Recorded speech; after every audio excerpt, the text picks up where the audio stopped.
All right, so we'll say good morning. Good morning. Let us begin by thanking all of our sponsors for this morning share. To thank our Talmud Torah sponsor for Tafshin Peh, our annual Talmud Torah sponsor, the Tilson Mishpacha Beretz Yisroel, for dedicating all of the shiurim and drashos this year. This is zechus for besuros tovos for Am Yisroel. Our Talmud Torah sponsors for the month of Kislev, HaRav Josh and Becca Friedman, for dedicating all the Shuman Drashos this month, the commemoration of the Yahrzeit of Josh's father, Yisroel Yehuda ben HaRav Chaim Rephael, which was on Rosh Chodesh Kislev, in the zechus of a safe return for our hostages and the security of our precious soldiers. Sammy and Malka Esterson, in memory of their parents, Ludwig Stiefel, Sarah Stiefel, and Hinda Esterson, Zichron Livracha, and in memory of their dear friend, brave soldier, beloved husband and father, and skilled physiotherapist, Naftali Gordon, Hashem Yikom Damo, Naftali Yonah, ben Dani and Beaty Gordon, Sheyichiu, who was killed by sniper fire while in his tank on erev Chanukah, on the 24th of Kislev, 5784, a year ago. We hope that in the merit of our Talmud Torah, the neshamas will have an aliyah, the family a nechama, and the merit Hashem HaKadosh will bring home our hostages b'shalom and b'karov. And the merit Hashem allow our holy soldiers to be successful b'chol ma'aseh yedehem. Let's say with that, let us begin with a short but beautiful daf ahead of us today. Today's daf is Kuf Samach Beis. These little dafim are nice, digestible, followable. Feel like you could master some piece of information. So we'll say, so let's pick up. So Kuf Samach Beis 162, and we are picking up in Meretz Hashem on Kuf Samach Aleph on Beis 161b, 2 lines up from the bottom. So remember again, Avosai, what's really exciting about these sugyas is, although the Mishnah really was focused on 2 different forms of shtaros, get to the kusher and get pashut, the parak is really delving into all the intricacies of shtaros. So the Gemara says as follows, 2 lines up from the bottom, 161b. So this is fascinating. The way a shtar works is that there is a review, a summary of the contents of the shtar in the last line. Last line represents a summary. Sorry. So the Gemara says, "My timer. What's the reason for this?" So what's the top of Kuf Samech Beis 1-6. First of all, even before we go on, take a look at the last Rashbam. I'm sorry, on the daf. Shashi Yachzor Zeu Shanu Kosim Esof Ashtar Vikanina Min Ploni Bar Ploni Le Ploni Kichoma De Kasav Umefurash Lael.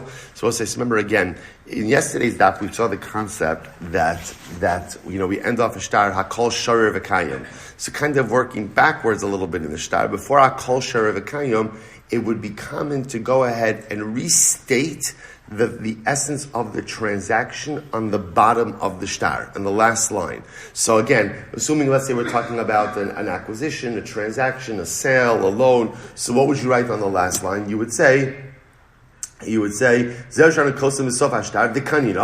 acquired min ploni bar ploni from so-and-so, the son of so-and-so, li ploni. So the Gemara says, kichoma de kasma first lael. So essentially what you would say is, and we attest to the fact that we went ahead and we did a kinyan with Ruvain, who bought the land from Shimon, or who lent the money to Shimon. Dahainu shemefarish the kichoma de kasma first lael.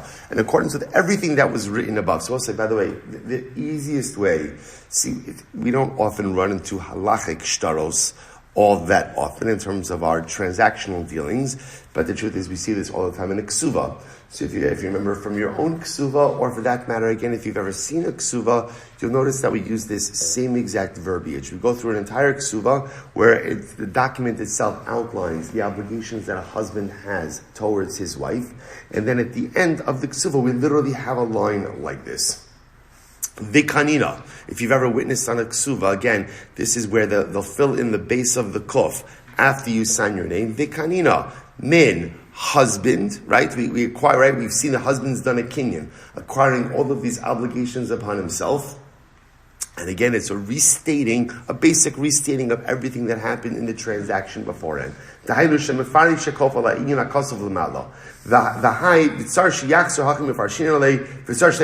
we'll say, so therefore, the Mishnah Gemara is introducing us to this idea that in every shtar, the last line essentially contains a summary transaction, a transaction summary.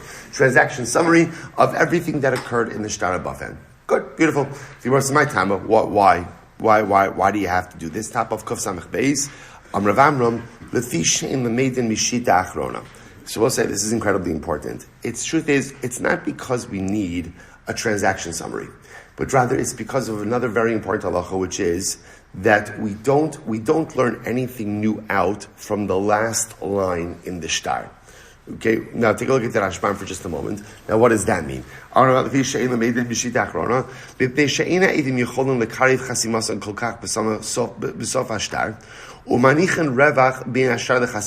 say this is fascinating. Right? To whatever degree possible, you want to make sure that you can't go ahead and manipulate the information in the shtar. What's the problem?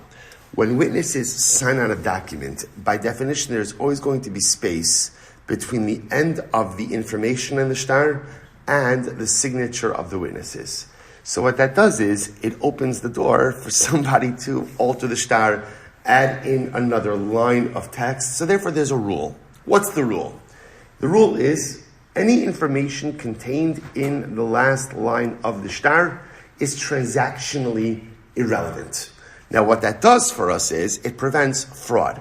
So this way, again, even if the Eidim leave a little bit of a space between their signature and the text, which makes sense, is inevitably going to happen, essentially we don't pay attention to the last line of the shtar. So because we're not paying attention to it anyway, therefore what? It's not transactionally relevant. If it's not transactionally relevant, you might as well just use it as a space to review everything that happened above it. So go back to that Rashbam for just a moment. First Rashbam Kosam plays.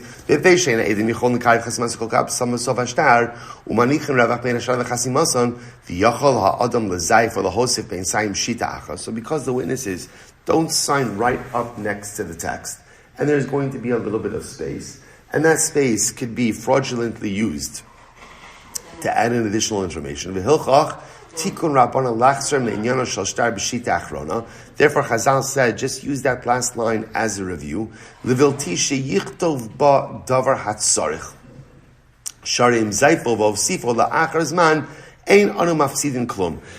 way again, Lamaisa, because we're not going to use that line anyways, transactionally irrelevant, therefore, just use it for the review.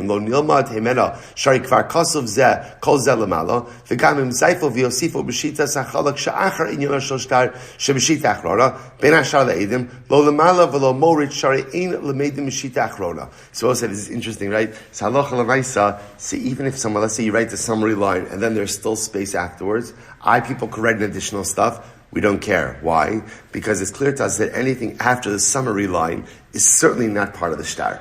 So in other words, the Maisa, again, essentially, that summary line essentially says, this is the end of the document. The only thing that should follow here is signatures, and if for some reason there's any additional information over here, we're just not going to pay attention to it. He goes on, so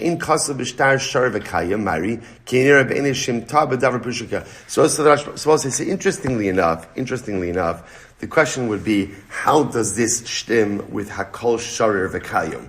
Right? So the Rashbam seems to feel this is talking about a case where you don't have Hakol Sharir V'Kayim.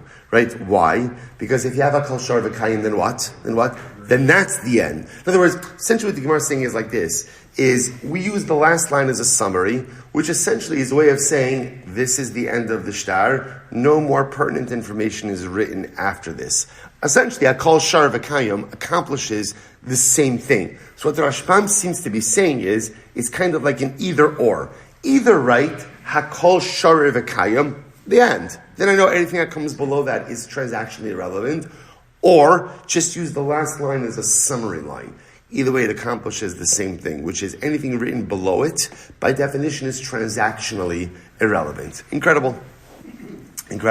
So the Gemara says, Amar li Rav Nachman, Rav Amram. So Rav Nachman said to Rav Amram. So we'll say, so remember again, the Gemara says, fine.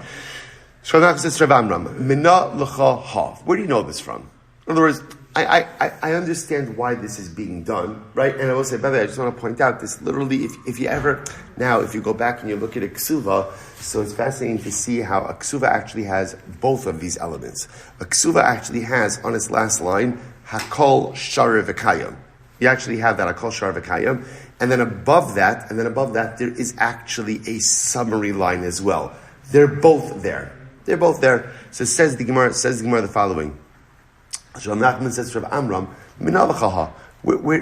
I understand the logic here, But where do you glean this concept from? In other words, Rav Rambam is not like making this up. So Rav Rambam, you're obviously getting this concept from somewhere. What's the source for this? Amalei, Disanya. I'll tell you the Braisa. What does the Braisa say? Hirchik es ha'idin shnei shitim min aksav apostle. If you distance the signatures of the witnesses from the writing, 2 lines, it's puzzled. Shita achos kasher. 1 line is kasher. So we'll say, in other words, the Gemara is operating with the understanding, you're never going to have the signatures of the witnesses right up against the text. Right? There's always going to be some room that's there. So therefore the Braisa says, if the witnesses distance their signatures from the writing on the document, 2 lines, that invalidates the shtar. 1 line, the shtar is kosher. So the Gemara says, Maishno shnei shitin, dilma maziv, mizayif v'kasav. Why is 2 lines invalidate the shtar? Because it was like 2 lines essentially leaves an open line, a blank line, in which someone could go ahead and insert additional text and make and again, essentially fraudulent text. Shita achas nami mizayif. But 1 second. If they leave 1 line of open space, you could also insert fraudulent text in there as well. Ela laf shmamina in lemeidim mishita achrona shmamina. So this is actually interesting. So this is where so here we're working backwards. The discussion doesn't begin with the statement of ein lemeidim mishita achrona. It doesn't begin with saying that we don't go ahead and learn from the last line. Really, the way it starts is with a Braisa. What does the Braisa say? If witnesses signed a document and they went ahead and they left 2 lines of open space, the document is void. Why? Because someone could insert additional information over there. And remember, we'll say, where are you inserting this information? Where are you inserting it? Right? Above the signatures, which makes it look like that the witnesses are solidifying or validating the information contained right above. So if you leave 2 lines of space, ultimately the shtar is going to be invalid. Shtar is going to be invalid. If you leave 1 line of space, the shtar is valid. The shtar is valid. I says the Gemara, why is 2 lines of space invalid? Oh, because someone could insert additional text. But Gemara says, 1 second. Even if they leave 1 line of space, you could insert additional text. What do you see from here? What do you see from here?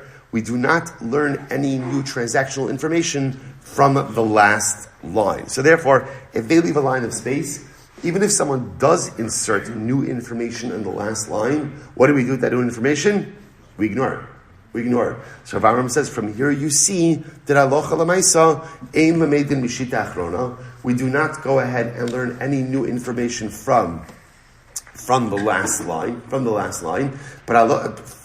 so that's principle. We do not learn any new information from the last line. But I will say, but instead of leaving it blank, so really, what can you do with the last line? What can you do with it? Leave it blank. It doesn't matter. Instead of leaving it blank, what do? Let's use it in the right way. How to use it in the right way? Chazara, use it as a review line, use it as a transaction summary line. And I will say, that is indeed halacha l'maisa, how we use the last line of a shtar. And also, I'll just point out something really beautiful.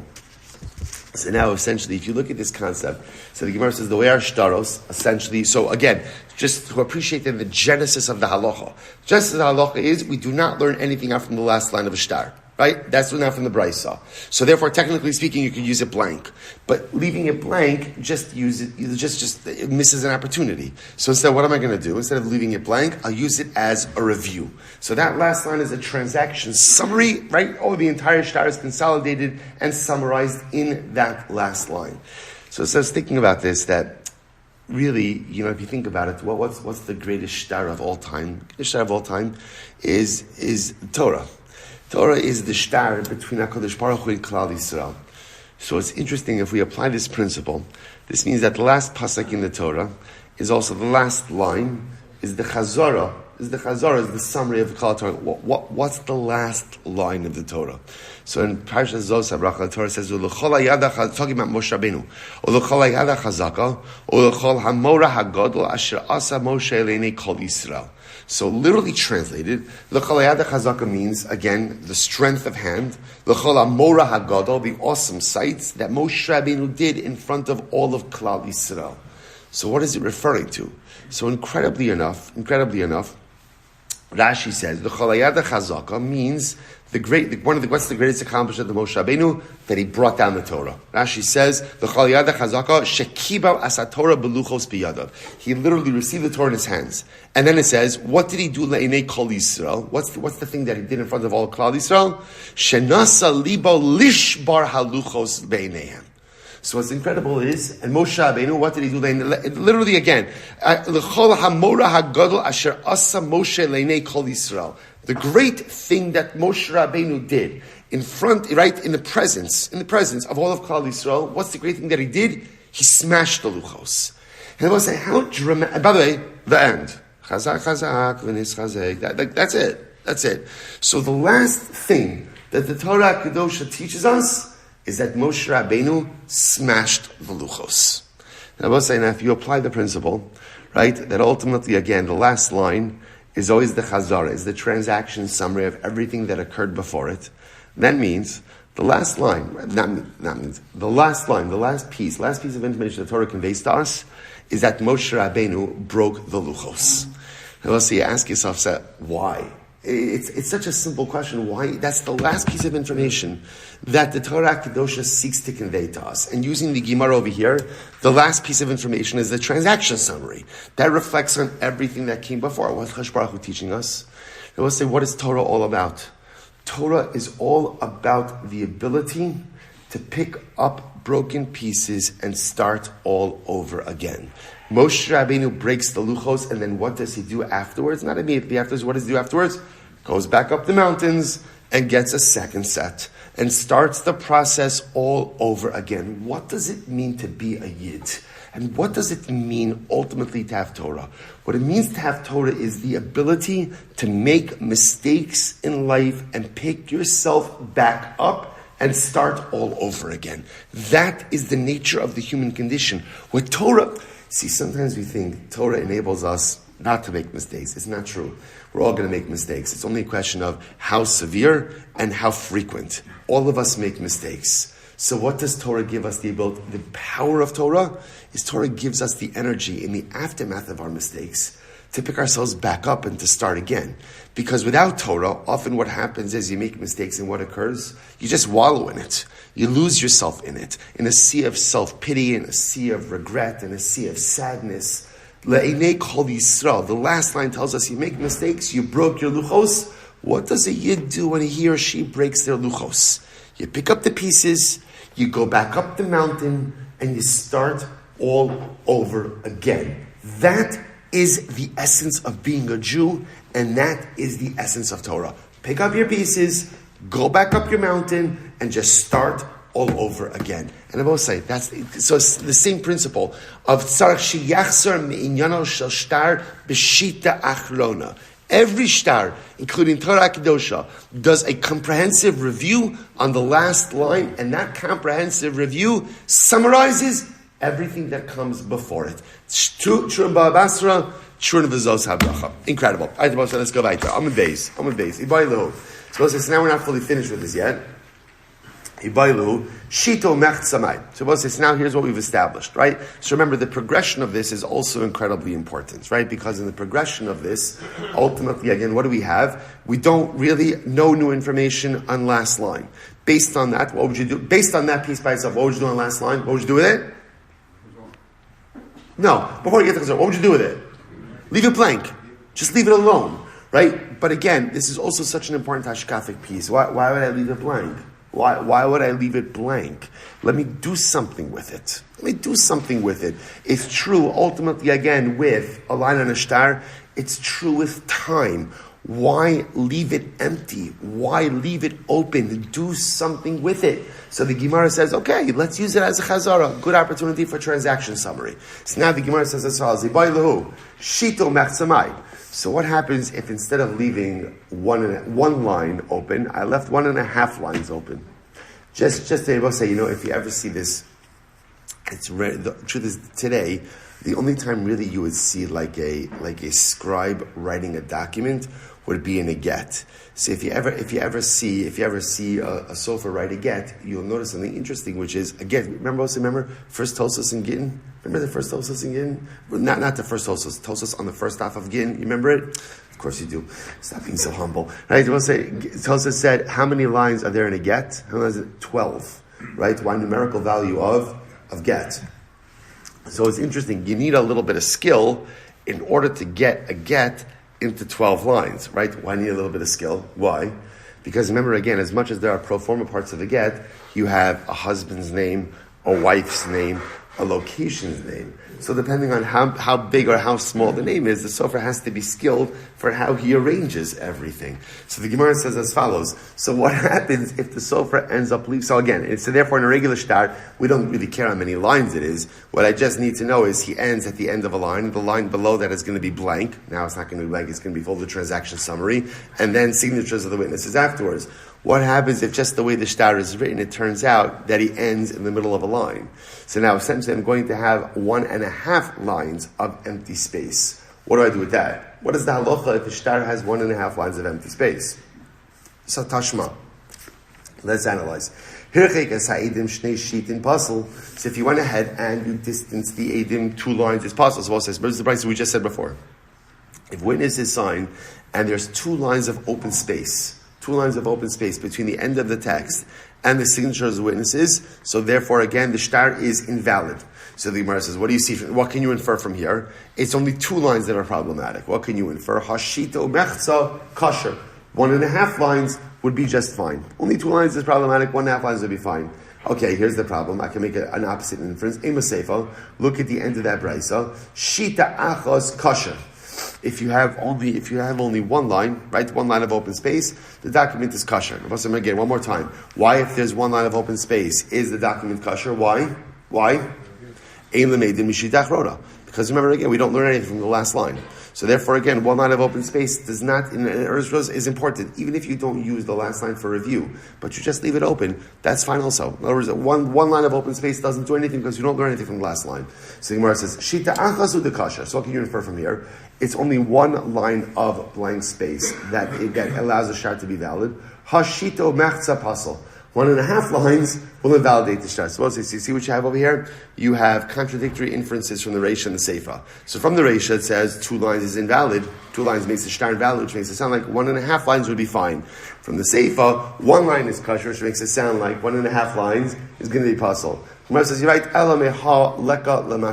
Gemara says, you're right. You can't really go ahead and infer anything from here.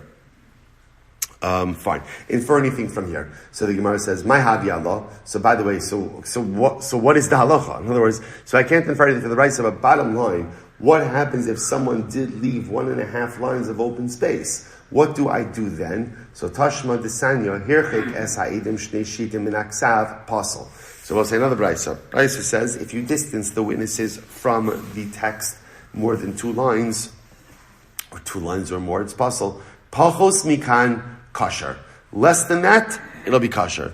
So we'll say what it sounds like from here, this price is a bit more specific. Really, 2 lines is what invalidates the shtar. Less than 2 lines, ultimately, again, is going to be fine. So it sounds like based on this brayso, if the sofer ended up leaving 1.5 lines of open space, that's fine as well. That's fine as well. Okay, good. So we'll say let's go back there. Hayu arba'a v'chamisha edim chasumin ala shtar. All right, so we'll say, so this is an interesting halacha. So let's say you will go ahead and you have 4 or 5 witnesses signing on the shtar. Now we'll say, now again, so when would you have 4 or 5 witnesses signing on the shtar? So this could be a situation where, again, it could be a get makusher. It could be a get makosher, but also, more than that, it could also be a get pasha where you just ended up having extra space and you just want to fill in the blank space with witnesses. Okay, so sounded like a good idea, except it turns out that it turns out that one of them is a relative, or one of them is just invalid for eidos. Whatever it is. So one of them, is a relative to one of the parties involved, is a relative to one of the other Eidim who's signing on the shtar, or is puzzle, or I don't know, he's a thief, or a one of the psulim. So as I say, now what do you do in a case like this? Now, again, in general, when it comes to eidos, again, a lot of us are familiar with the Gemara Maseches Makkos, which we'll see in Meretz Hashem, of eidos shebatla mitzasa batla kula, which means that what? A testimonial unit is looked at as just that, a unit. a unit. And therefore, again, if there's any invalidation in any part of the unit in totality becomes invalidated as well. That would be our reflexive response to cases like this. Yet, interestingly enough, and we'll see why this is, the Gemara says, Tiskayma Eidos Bishar, sorry. That it's okay. If one of them is invalid, it's not a problem, because let the Eidos be upheld with the rest of the Chevra. Fine. So the Gemara says, so ultimately, again, this seems to support the view of Chizkiah, because what does Chizkiah say? Milu'o bikrovim kasher. That if you have empty space on a document, and you decide to fill up the empty space with relatives, the document is kosher. Rabbi saying, now take a quick look at the Rashbam. The Rashbam says as follows. He says that it's further up. It's about 3 lines down from the top of the Rashbam. Hayu arba chamisha edim chasum al ashtar. V'nimsa shnayim arishonim krovim o psulim tiskayim edus b'shar misayel v'chizkiah dar milo b'krovim pasher. Perush im haya ben aksav la'edim chalak or chalak kashir shnei shitin umile makom hachalak b'krovim hashtar hahu kasha. So what I say? Rashbam adds a little bit of color to this, and he says, what could be the case? The case could be where, let's say, it turns out that there was just too much space left between the end of the text and the signatures of the witnesses. Right? The witnesses didn't realize they were supposed to sign higher up. Right? So let's say Reuven and Shimon were witnessing the shtar. They signed lower down. So now there's empty space. So empty space, remember again, is a document killer. So what do you want to do? So what is an easy way, seemingly an easy way, to remedy empty space? Fill it up with witnesses. Just put an additional eidim. But let's say you end up using eidim who are not really fit for testimony. I call my brother. I call a thief. I call whatever. Not my brother the thief. I'm saying like 2 different people. Right? So again, I go ahead and let's say I just have to end up filling it with random people. Because again, I don't need testimony. What do I need? I need fillers, right? I just need people to sign so that there's no empty space. So ashtarahu kosher. So Rashbam says, the Gemara says, the shtar is kosher. Umekaimin also mishtara edim shabo. V'lon insu divechizkiah perish v'gemara. V'yishlomar beget. So again, beget kerech v'daber. So the Rashbam goes there and fills in his own ideas over here. But this gives you context a little bit, right? And this is why this conversation is here as well. So again, I wrote a shtar was written. I learned the halacha that you're not supposed to have more than one blank line between the text and the witnesses. It turns out that the sofer just left a lot more space. I don't want to invalidate the shtar. Is there some way I can still salvage the shtar? To which the Gemara says, it sounds like you can. What can you do? Ultimately, again, Chizkiah comes along, and Chizkiah says, Milah bikrovim kasher, fill it up with relatives. Just put anyone and everyone in there, and it's not a big deal. Why? Because the shtar itself was validated based on the signatures of the actual kosher witnesses, and everyone else is just there to fill up space. And Abosai, the Gemara says, now this still is very shocking to us, right? It's still why is it very shocking? Because that means you're going to produce a document that has invalid witnesses on it. So we're going to discuss the halacha about this in just a little bit, but nevertheless, conceptually, I understand what is happening over here. Now the Gemara says, V'al tetama. Now the Gemara says, and don't be bewildered by this. Now, what does that mean, don't be bewildered by this? Take a look at the Rashba. V'al tetama, mizeh hacholok, Ki behayoso chilek hashtar pasol v'milu bepsulin le'idus kasha. So I'll say, so don't be bewildered by this idea that here, what am I doing? I'm taking a totally, well, say, think about what I'm doing over here. I'm taking a totally valid shtar. The problem with my shtar is it has too much space between the text and between the signatures. And I'm filling it up with psulim, right? I'm filling it up people who are not fit for eidos, and somehow, some way, the shtar is going to be good. So to me, it doesn't make sense. So the Gemara says, no, don't be bewildered by this, because we have a precedent for this halacha. What's the precedent? It's actually a fascinating Gemara. Avir sukkah posel b'shlosha, uschach posel ba'arba. So we'll say this is a fascinating halacha. The halacha is like this. Hilchos sukkah. So Hilchos Sukkah is that if you have empty space, right, so airspace invalidates with 3 tfachim. So for example, if you have, just, and it's important to know, just Hilchos Sukkah, if a person has empty space in their sukkah, right, there's schach, and there's empty space. Empty space will invalidate the sukkah if there's more than 3 tfachim of empty space. right? Less than 3 tefachim, what do we call that? Lavud. Right, so less than 3 tefachim, you're good to go.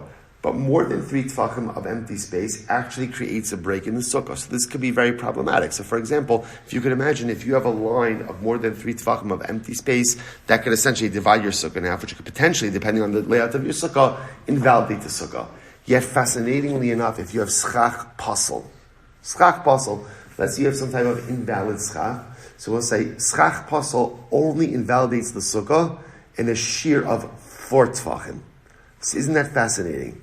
Empty space, ultimately again, invalidates with 3 tefachim. Schach pasel only invalidates in a shear of 4 tefachim. So for what would be a good example of schach pasel? You have metal poles. That's schach pasel, right? So schach pasel, 4 tefachim of metal poles will invalidate the schach. But yet 3 tefachim of empty space will invalidate the schach. So what do you see from here? You see from here that sometimes, which is fascinating, emptiness invalidates in a smaller shear than invalid filler. Than invalid filler. Right? So therefore, so what does that have to do with us? So that's with us fascinating is, if you notice, two empty lines will invalidate a shtar. So what can you do? Fill it up with invalid witnesses and it'll be fine. It'll be fine. Why? Because as long as the space is filled up, even with the wrong people, i.e. relatives, right, Lamaisa won't invalidate the shtar. But empty space ultimately does invalidate the shtar. Take a look at the Rashbam for just a moment. The Rashbam says, Shahari Sukkah, so again, if you have empty space in the sukkah, it's pasul. But if l'maisa again, you go ahead and you fill it up with schach pasul, kigom b'davra mekabel tuma huchshira sukkah she'in schach pasul posa ela ba'arba tvachim. So it's really incredible. So therefore, this becomes the precedent. So again, 2 lines of empty space is a shtar killer. But if you go ahead and you fill up that space, even with invalid signatures, it works. It works because this way you're eliminating empty space. I both say now have this be the Rambam says something interesting. So the Rambam in Hilchos Eidos, Parakei Aloch Avav says as follows: Shtar shayu eidav merubin v'nim se'echem karav apostle o shahaya bahem shnaim krovim zelazeh v'hare ein ha'edim chayalim kedei l'shalson. I both say now in general the Rambam is working kind of after the fact. You find the shtar, right? The shtar is presented in Beis Din. And now what happens? It turns out that there's a lot of witnesses signing on the shtar, and you see that in that shtar, one of them is a relative, or one of them is pasul, or 2 of them are related to each other. Now, the Rambam says, and the other witnesses are not present for us to ask them, hey guys, what happened over here? Right? In other words, the first course of it is when you see a shtar that has invalid witnesses, the first thing you need to do is to ask the other witnesses, could somebody tell me what happened over here?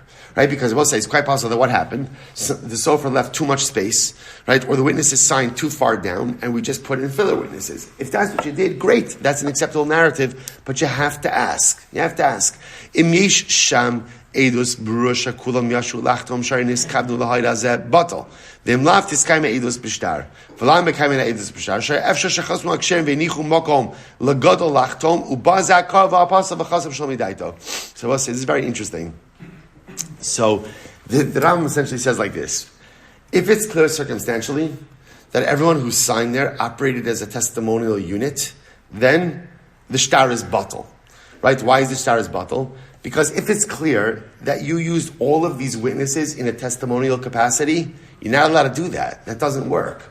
But the Rambam says, but if that's not clear from the shtar, and it's possible that what happened over here is like we're saying over here, that the sofa left too much blank space, and therefore you're just pulling people off the street or pulling people from your family barbecue to go ahead and sign on the document, the Rambam says, the shtar is kosher. So you see conceptually, this works. Conceptually, this works. So conceptually, we'll say, so again, bad idea, right? Why is it a bad idea? It's a bad idea because unless when this shtar is challenged or this shtar is certified, there is going to be someone who is going to go ahead and tell us exactly what happened. It looks weird. It looks weird. Kind of out of the gate, it leaves some question marks over the shtar. But leaving that piece aside, technically speaking, the logic works. So again, I will say, if you kind of bring this all together, what you have is like this sofer. When you're writing the shtar, Do not leave more than one line of open space. Right? Because and now we know again, I can leave that line blank, but why leave it blank? Let's do something with it. What are we going to do with it? Use it for a transaction summary. If you leave, so what happens if it turns out that Lamaisa, again, Sofer left more than one line of blank space? What do? Now, you run the risk of really invalidating the shtar. So there is a Band-Aid. What's the Band-Aid? Fill it in. Fill it in. And who can you fill it in with? Pretty much anyone. Just understand if you, even relatives and even psulim, but just understand that if you do that, you do kind of create an air of suspicion kind of hovering over the shtar itself, but technically speaking, it works. So I just want to point out, what you see something very interesting, it's a fascinating motif, and this is the bookends of the daf today. So on one hand, the Gemara is saying is, we don't learn anything from the last line, and therefore again, you can leave it blank. But why leave it blank? Why leave it empty? Do something with it. So we use it for a transaction summary. How does the Gemara end off? The Gemara ends off by schach pasel. So if you notice this fascinating idea, that halacha l'maisa, empty space invalidates in a smaller shear and a lower shear than filled in space that is filled in with something pasel. Right? Avir, air space, invalidates the circle with 3 tfachim. Schach pasel ultimately invalidates something, or invalidates the circle with 4 tfachim. So both say it's the same motif. Sometimes the greatest danger in life is emptiness, is idleness. See, if I'm filling it might sound a little bit strange, but if I'm filling my time with the wrong thing, at least I'm active in some way. The problem is idleness. Idleness is a midah which could fundamentally undermine the totality of one's spirituality. Right? When one gets used to just being yoshev ubatal, just not doing anything, that leads to a sense of life lethargy, and that idleness ultimately could cause a person to chas v'shalom just derail themselves in so many different ways. When a person is doing the wrong thing, at least they're using their time in some way. So now I'm going in the wrong direction. I got to redirect, but at least I'm used to activity. At least there's something dynamic. Again, it might be something wrongfully dynamic, but at least there's something dynamic that's happening over here. So it's fascinating to see. Empty space, passes in a very small shear. Last empty line, why leave it empty? Do something with it. It's interesting, the enemy of the Jew is not sin. The enemy of the Jew is idleness. Because ultimately, again, when the Jew is idle, when there's no activity, there's no koach that's being exerted. At least if I'm exerting the wrong koach, I know, okay, I have energy, I have passion, I got to rechannel it a different way, but at least I'm dynamic inside. Rabbi, we'll stop over here for today. What a daf. Shkayach, everyone. Pick up here tomorrow.